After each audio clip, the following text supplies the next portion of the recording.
Outro Olhar. A apresentação, Kleber Benvenu. Olá, bom dia família Bandeirantes, bom dia para você que nos escuta na intimidade do rádio ou também que nos acompanha aqui pela internet. Hoje nós vamos lançar um outro olhar para as crises. E o outro olhar é de que a crise já não é mais ocasião, hoje é praticamente rotina de governos, empresas, lideranças e, no fim das contas, de todos nós, muito mais expostos que todos estamos ao tal do Tribunal da Opinião Pública. Aí vem o desafio entre a nossa essência, até onde nós podemos ir para preservar a nossa reputação social. Uma coisa é certa, já foi o tempo em que tudo isso podia ser feito de qualquer jeito ou de forma amadora. E aí vem, por que algumas organizações conseguem atravessar tempestades enquanto as outras desabam no primeiro vento? Como agir, quando agir, como se posicionar? A nossa convidada acompanhou tudo isso de perto por mais de 25 anos em 4 governos, grandes organizações corporativas e momentos decisivos para o Rio Grande do Sul e o Brasil. E essa experiência está reunida, inclusive num livro chamado Gerindo Crises, Construindo Reputação, pela editora AGE e pela Critério Editorial. E a nossa convidada é a jornalista e empresária Soraya Hanna, também minha sócia na Critério e irmã de caminhada. O livro é uma espécie também de testamento profissional sobre como enxergar risco, como prevenir, entender cenários hostis, liderar quando todo mundo está em pânico, sobre tudo isso. É uma aula pública e privada. Bom dia, Soraya Hanna. Muito bom dia, meu querido amigo, sócio e irmão de caminhada. Exato. E, muito importante, quem fez o prefácio. O prefácio livro. É a parte menos interessante. Não, está muito bem escrito e conta realmente, assim, eu acho que dá aquele gostinho para as pessoas começarem a ler. Um prefácio bom, tudo começa melhor. Porque um tempo assim, né, Soraya, até as marcas cuidavam, marcas de assessorias como as nossas, às vezes, cuidado para não ser enxergada só como gestora de crise. Sim. Mas hoje a crise virou uma estratégia de como lidar, porque é um pouco quase cotidiano, né? Exatamente. Antes a gente pensava assim, olha, aconteceu aquela crise, né? As pessoas paravam tudo, se reuniam, como é que a gente vai fazer, qual é a estratégia? E eu sempre lembro das tuas palestras, né, Kleber, quando tu dizia assim, olha, tudo acontecia, o que o Cid Moreira falava no Jornal Nacional, que a dona Sueli, lá de Casca, assistia o Cid Moreira falando, aquilo era o mais importante. Hoje, né, com toda essa questão das redes sociais, se disseminou, né? Todo mundo é um porta-voz. E esses porta-vozes, né, nem sempre têm o critério necessário para encaminhar uma notícia, para avaliar uma informação.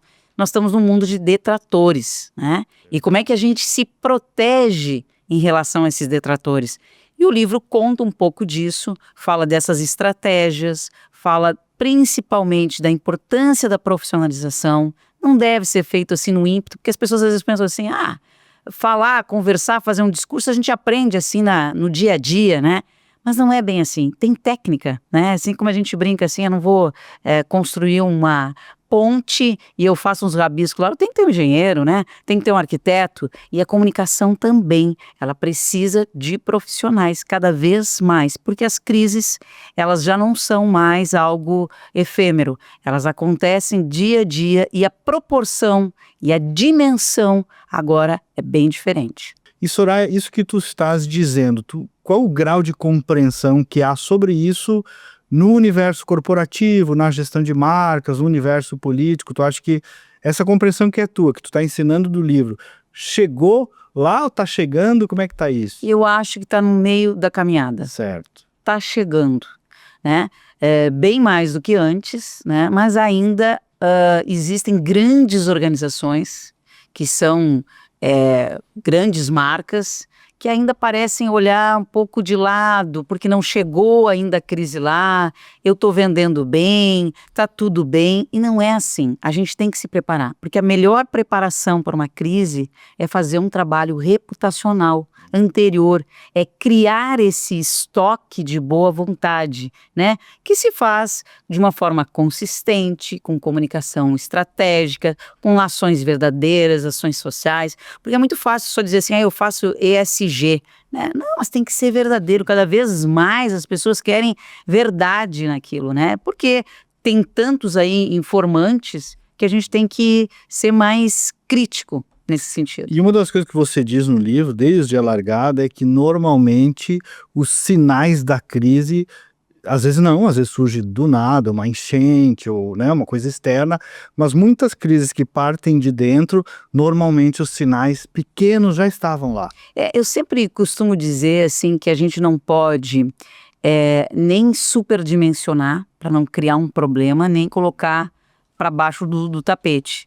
Eu tinha um querido amigo, ex-chefe, Nelson Proença, que sempre dizia isso, né? Pessoa que mora ao lado do cemitério pensa que toda a cidade está morrendo, afinal, toda hora chega um corpo. Então, aquela coisa assim de superdimensionar, a gente vê isso muito na política. Todo mundo está falando, mas quem é o todo mundo? É meu sogro, tio. Não, calma, respira fundo, avalia. Ao mesmo tempo tem aqueles sinais que está acontecendo, que está persistindo aquilo, e que a pessoa até às vezes pensa assim, não, mas isso é só nesse setor, não vai dar nada, deixa assim, vamos indo, estamos vendendo, que coisa. Não, esses sinais sempre são sinais que devem ser considerados, devem ser avaliados, devem ser trabalhados. E se não consegue, por uma forma ou outra, ver os sinais, a gente tem que fazer o dever de casa, né? E o dever de casa é trabalhar essa reputação e numa dimensão bastante profissional, mostrar o que está sendo feito, e não é propagandear, entendeu? Não é autorreferência, é mostrar aquilo como um bom exemplo, é ter uma relação com a comunidade, né? É ter relacionamentos que vão ser pontes para o futuro, né? Então, eu acho que há uma série de ações assim que não podem ser menosprezadas, e elas precisam ser feitas com consistência. É que nem a propaganda, faz um mês, as pessoas esquecem. Tem que ser um trabalho de longo prazo, e tem que ser feito para ontem, porque a crise, ela chega, e ela pode ser avassaladora. Eu costumo dizer que algumas crises, você consegue transformar um limão, não numa limonada, mas tu faz um morrito, agora que tá chegando o verão. Mais que a limonada, né? Com um runzinho, limãozinho, melzinho, gelinho, manjericão. Aquela história da crise e oportunidade. A oportunidade, no sentido de oportunidade. Mas às vezes ela realmente deixa cicatrizes. E quando chove, ela dói. E você tem que conviver com ela. Ô Soraya, tu tá dizendo aí nessa resposta e no livro também que gestão de reputação e gestão de crise também, cada uma é uma, né? Não se repete, mas ao mesmo tempo tem protocolos. Tem protocolos, exatamente. Tem protocolos que precisam ser seguidos, uma commodity esses protocolos. Outro dia estavam comparando aqui a critério com uma outra agência, se faz igual, se faz diferente. Tem uma parte que é commodity, que é profissional mesmo. Protocolos que todas as grandes empresas aí de comunicação trabalham. Qual é o diferencial? É esse olhar do contexto, é um entendimento às vezes político, social, é um entendimento também empático sobre o olhar sobre o líder. Sabe que o bumbo, né, que toca, a coisa do líder, do jeito que ele olha aquela crise, ele transparece para todo o seu público. Então é muito importante proteger, cuidar, zelar pela posição do líder, porque a empresa vai se guiar por esse sentimento e todos os seus stakeholders, os fornecedores, a comunidade, enfim, com quem ele se envolve, também vai entender o que está acontecendo na visão daquele líder. Às vezes, quando tem uma crise que não aparece a cara, é mais difícil ainda de trabalhar, porque as pessoas precisam sempre entender, afinal, de quem é essa crise, quem é a pessoa. A marca não é uma marca por si só, ela tem gente. Então, por isso, também a importância de se preparar as lideranças. Os líderes têm que estar preparados. Um modelo teu, pessoal, da Critério já, mas um jeito de, quer dizer, o porta-voz principal tem que ser cuidado, a pessoa no fundo, né? Tem Exatamente. que ser cuidado, porque isso vai ter repercussão para dentro e para fora, né? Porque a maneira fria de lidar são protocolos e ok, fizemos o que tem que ser feito, notinha, né? Manda notinha e sai e correndo. sai correndo. Não, tem que ter essa ligação, tem que ter essa verdade. Se errou, mostrar não só o arrependimento, mas quais serão os próximos passos para superar e aprimorar aquilo que foi errado, né? Ou, porque geralmente quando acontece isso, o líder ou as pessoas envolvidas, só vem aquele sentimento da injustiça. Injustiça, e fica travado, e fica com raiva, e quer culpar a imprensa, ou quer culpar um detrator, ou quer culpar a concorrência, ou a sua oposição. Isso não vai adiantar nada. Uma crise precisa ser considerada, avaliada, entender a estratégia e enfrentá-la, ter atitude, e uma atitude ponderada. Atitude ponderada não quer dizer se acocar, né? Às vezes tem que se posicionar com firmeza, mas isso não quer dizer, firmeza não é agressividade. Uhum. E nessas horas o olhar de fora e profissional ajuda por demais. Por demais, Kleber, por demais, porque você está inserido ali, você tem alguns sentimentos, outros problemas, outras situações, outras relações que te impedem de tomar umas atitudes, de falar com franqueza para quem precisa ouvir, né? E a nossa posição, quando está trabalhando numa crise, é conquistar o primeiro passo para quem trabalha com crise, é conquistar a confiança com quem você está trabalhando. Porque o ponto principal em toda a gestão de crise é que o público, que quem precisa ouvir, sinta essa mesma confiança. A gente precisa fazer uma caminhada segura, né, de saber o que está fazendo e para onde ir. Muitas crises não são debeladas porque não se mostra para onde vai, se apaga um foco de incêndio, mas não se cuida para o amanhã, para saber o que tem que ser feito, porque a gente, quando fala em crise, a gente fala... A pedagogia da crise. A pedagogia da crise. A gente fala do antes, do durante e do depois. Como eu vou sobreviver em relação a isso? O que eu estou fazendo? Qual é a oportunidade de aprimoramento da minha empresa, dos meus sócios, o aprimoramento dos meus funcionários, né? O que a gente pode, o que a gente leva de aprendizagem? Isso é muito importante. Uma crise não é aquele foco, apaga e está tudo bem. Você tem que lidar com ela por muito tempo. Em crise, Soraya, muitas decisões precisam ser tomadas, né? E na tua conferência, por exemplo, sempre diz, antes respira, mas depois tem que tomar a decisão. Exatamente. Como é que se organiza decisões em momentos de crise? Primeira coisa, né, que a gente vê é que às vezes há empresas grandes, estruturadas, com grandes faturamentos, mas que tem uma certa desorganização no âmbito das informações. É muito importante, desde já, a primeira dica é que a gente sempre tenha tudo de uma forma organizada, sabe? Com a informação de quantos funcionários nós temos, o que a gente está produzindo, quanto está fazendo, porque tudo isso vai ser usado. A gente vai precisar de Principais números e dados. Principais números e dados para ter os argumentos para explicar qualquer coisa, né? Não sei, tenho que procurar.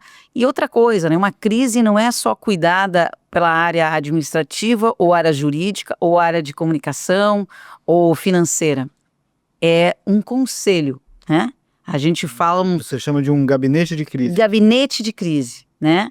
Então, essa questão é muito importante porque um ajuda o outro, é uma construção. Uma crise ninguém resolve sozinho, não é uma fala que vai resolver, um movimento isolado, é um trabalho conjunto, um trabalho ordenado, sabe? Com metas claras, com objetivos claros, sabendo quem é o porta-voz, essa parte é fulano que fala, esse é outra pessoa, saber para onde vai.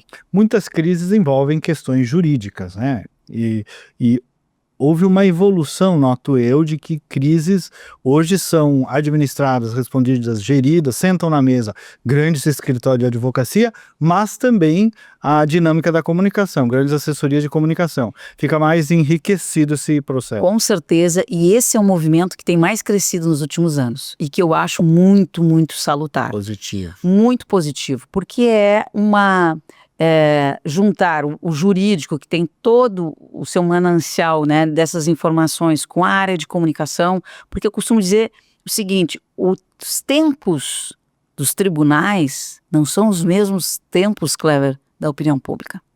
Então, a opinião pública julga, a opinião pública condena muito antes de ser averiguado pelos juízes, né? Então, por isso que tem que entender e trabalhar de uma forma conjunta para que ninguém atrapalhe a estratégia do outro, e ser uma estratégia conjunta, uma única estratégia, entendendo os tempos jurídicos e entendendo os tempos da opinião pública. Cada vez mais nós temos sido procurados por grandes escritórios de advocacia em diversos tipos de crise.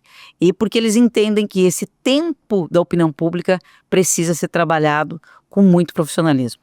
E às vezes o movimento de opinião pública, porque o julgador não é livre do ambiente em que está inserido, também acaba influenciando, mesmo que indiretamente, a temperatura jurídica, né? Com certeza, esse também é um outro trabalho que tem nos chamado várias vezes, assim, tem uma questão que vai ser decidida ainda no tribunal, nos chamam para mostrar o que está sendo feito. Ter né? mais clareza. Ter mais clareza, porque às vezes tudo isso, a sociedade também se faz, né? Se mostra, avalia, entende, né? Então, por isso não é uma narrativa. Às vezes as pessoas entendem como narrativa como se fosse uma narrativa, uma historinha, né? Mal contada. Não, narrativa é essa organização dessas ideias de uma forma clara. Não adianta as pessoas terem toda uma explicação técnica e não passa essa clareza, essa segurança. No final, o que a gente fala é de confiar.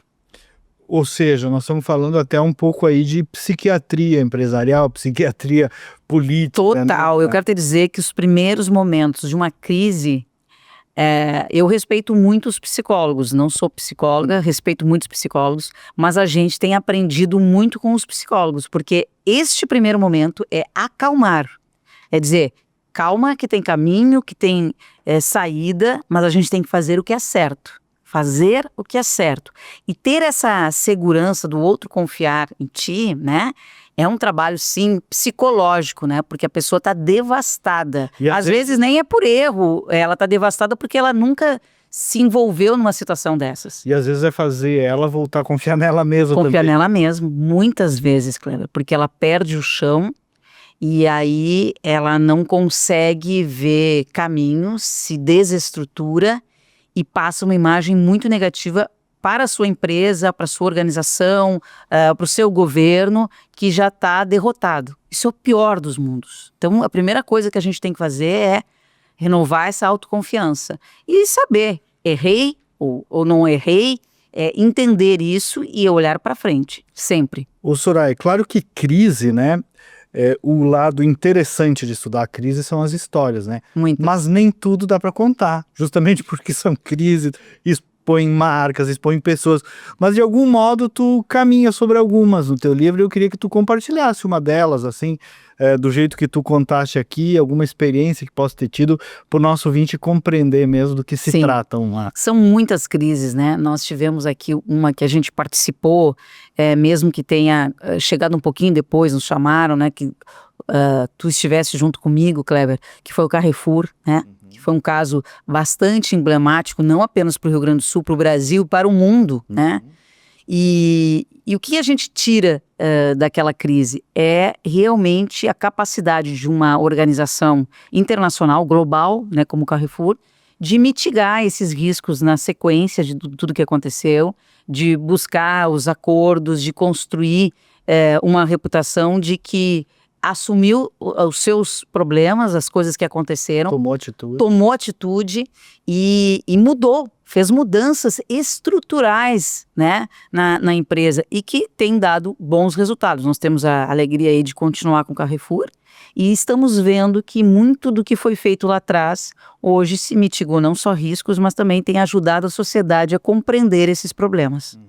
Teve ali uma evolução também no caso de Rio Grande, Rio Grande é um case que estrangeiro, né? eu tenho muito orgulho de dizer, assim, que nós participamos lá em 2018, 2017, 2018. 2018, já É. faz tempo, hein? Bastante tempo, porque teve a crise toda da Lava Jato, né? E que todas aquelas empresas que tiveram aquela relação toda com a Petrobras, muitas tiveram dificuldades. E nessa penca de problemas, uma delas também foi parada, que foi o Polo Naval de Rio Grande. Então foi um momento muito difícil, né? E que eu acho que até faço uma crítica aqui, porque eu acho que a punição tem que acontecer na medida certa, e eu acho que punir todo um polo, como aconteceu naquele momento lá, foi drástico demais, né? Você pode punir pessoas, elas responderem por isso, mas você, de uma forma drástica, caçar empregos, né? Uma hora tinha 20 mil empregos, 14 mil empregos, e de uma hora para outra não ter nada, devastar uma região foi muito duro. E onde nós entramos? A Critério entrou no momento da recuperação judicial, né? E que tinha que passar pelos tribunais. Nós ajudamos nessa mobilização da opinião pública e desde lá buscamos sempre mostrar todos os avanços, desde reparos até esse momento, né, que é a retomada de construção de navios. Então a gente viu lá no momento crítico e hoje a retomada, a ascensão e a esperança para a região. Porque a gente sempre diz assim, o nosso trabalho tem que ter responsabilidade social, a gente tem que ver o impacto que isso traz na vida das pessoas, né? Isso que é crise, trabalhar com crise quer dizer melhorar também o teu ambiente. É importante melhorar esse ambiente para trazer harmonia, para trazer desenvolvimento. E por isso, porque no fundo tu está falando mais do que crise de reputação, né? Exatamente. Gerir reputação, que é muito positivo, né? Que é muito positivo e para todo mundo, não só como um caminho profissional, mas como um caminho pessoal, né? Você ter reconhecimento dos seus pares na atividade que você trabalha, né? Isso é reputação. Isso tem valor mais do que o patrimônio, né? Mais do que o patrimônio, porque quando isso, de alguma forma, a tua honra fica em xeque, exposta, você tem que ter uma gordura reputacional. Afinal, quem é o Kleber Benvenu? O que ele fez na vida dele? Eu tenho uma caminhada do Kleber Benvenu. Ele foi secretário de Estado, um cara muito bom, um cara generoso, aberto ao diálogo, sempre me recebeu bem. Essas coisas todas vão somando. E aí, para criar a reputação. Para criar a reputação. E o que é mais importante nisso? É que ao criar de uma forma adequada, estruturada, correta essa reputação, eu formo um contingente de embaixadores que vão me defender, Kleber, que vão me defender. Que isso é muito aquela verdade. Conhece aquela verdade. E os principais embaixadores, eu diria, que estão também, são os seus funcionários, os funcionários da empresa, né, que convivem contigo. Então é importante ter uma relação aberta com seus funcionários, ter um programa de reuniões frequentes, de saber o que está acontecendo, de trabalhar a transparência da empresa. Isso vale tanto para um governo, prefeitura, enfim, ou uma empresa, uma organização, uma entidade. Transparência, o que a gente fez, o que a gente está fazendo, quais são os nossos números, qual é o nosso projeto. Isso é importante. E com a sua comunidade nem se fala. Nós estamos fazendo essa obra aqui, o que ela vai impactar, por que é importante. Então, é isso que faz a diferença. E essa diferença é que vai me trazer o resultado positivo que eu procuro. Seja numa empresa em melhorar o faturamento, melhorar a relação, ou seja, ganhar uma eleição. E tu terminas o livro, Soraya, lá no último capítulo, que eu achei muito bonito, fazendo o que tu chamou aqui de um chamado à arena. O peso da presença, o valor da coerência. É um manifesto para líderes, né? Manifesto um chamado para quem deva assumir seus papéis. Eu estou assim, muito preocupada, Kleber, ultimamente, com as nossas lideranças, tá? Eu acho que... Ou com a falta delas? Tá? A falta delas. Eu acho que não se forjam mais líderes como antigamente. E a gente tem que preparar esses líderes para os novos tempos. Um líder tem que ter essa presença, essa atitude, essa vontade de fazer a diferença, né? Ser ético, trabalhar com a verdade, assumir os riscos, assumir pelas pessoas, ter gestos largos, né? Eu chamo de gestos largos, de verdade, de assumir erros, sabe? Então, às vezes a gente vê assim, muito líder se escondendo na moita, olhando de mediocridade. um tempo de mediocridade. De surfista de rede social. De querer só lacrar, de entrar na boa, um oportunismo barato, sabe? Eu acho que a gente precisa cada vez mais dignificar a nossa relação com as pessoas, sabe? Entender do que a gente está querendo assumir para transformar a realidade, para melhorar o nosso entorno, para desenvolver mais, porque a gente só ganha quando trabalha junto, né? E um líder, ele tem a luz, a dádiva de Deus de ter tantas características que colocam ele na frente, como para ser seguido. E, ultimamente, eles estão fragilizados, eles não conseguem seguidores. Não adianta ter milhões de seguidores na internet quando tu não é realmente seguido pela verdade. É efêmero, né? Muito. É efêmero. Ô Soraya, para a gente ir fechando, o livro, né? Gerindo Crises, Construindo Reputação, Soraya Hanna, pela editora AGE e pela Critério Editorial, já está na Amazon, né? Já está na Amazon. Procurando pelo teu nome ou pelo título, vai... Já está na Amazon, já está na editora, na própria AGE também, pelo site, e em várias livrarias, as melhores livrarias do ramo, como diria, né? Então a gente também estamos nas livrarias, estamos na Amazon, estamos na AGE, e é uma alegria, né? A gente vê um livro, mais de 1 ano e meio que a gente está trabalhando, e eu agradeço muito a turma aqui da Critério Editorial. Quero fazer aqui uma manifestação aqui para o nosso querido Colombo, né? Matheus Colombo, que é sócio-diretor da... exatamente. E a edição da Eduarda da Silva. A Eduarda foi fantástica, com muita paciência, uma pessoa fantástica como editora. Então a gente teve uma turma, assim, e muitos que participaram, né? Tu decidiste escrever para ter uma entrega. Ter uma entrega, porque a vida, né, eu sempre digo assim, né, a gente não veio a passeio. Então, se a gente não veio a passeio, a gente tem que partilhar um pouco o que aprendeu, né? Então, a ideia é muito de partilha e de dizer que quando a gente está salvando uma árvore, a gente está fazendo o nosso trabalho, sabe? Porque a floresta precisa com o olhar de cada um, mas essa soma. E eu gosto muito de uma frase do São José, José Maria Escrivá, que diz o seguinte, né? Ser útil deixa rasto. E eu quero ser útil. Muito bem. Soraya Hanna, estamos começando o ano, feliz 2026. Muitas crises virão, mas esse é um país maravilhoso, né? É verdade. Apesar de tudo, pode ficar otimista, né? Eu acredito que sim. Eu sou sempre um otimista, porque é um país que a gente vê diversas crises, mas as pessoas se levantam. São pessoas de muita fé. Eu acho que a fé ajuda o povo brasileiro, né? É um povo criativo, trabalhador. Aqui no Rio Grande do Sul é um exemplo disso, né? E eu acho que a gente tem que seguir em frente com essa mensagem de fé, de esperança, de amor ao próximo e de muita humanidade. Muito bem. E assim nós nos despedimos. Obrigado, Soraya. Eu que agradeço. 2026. Para todos nós e para os nossos ouvintes. E como a gente disse, o livro está na Amazon já e nas outras livrarias aí. No Busca vai achar. Gerindo Crises, Construindo Reputação, de Soraya Hanna. Muito obrigado, querido. E nós voltamos no próximo sábado com mais uma edição. Até lá, bom dia, bom final de semana.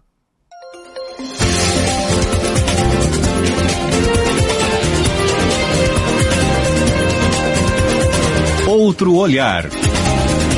Apresentação: Kleber Benvenu.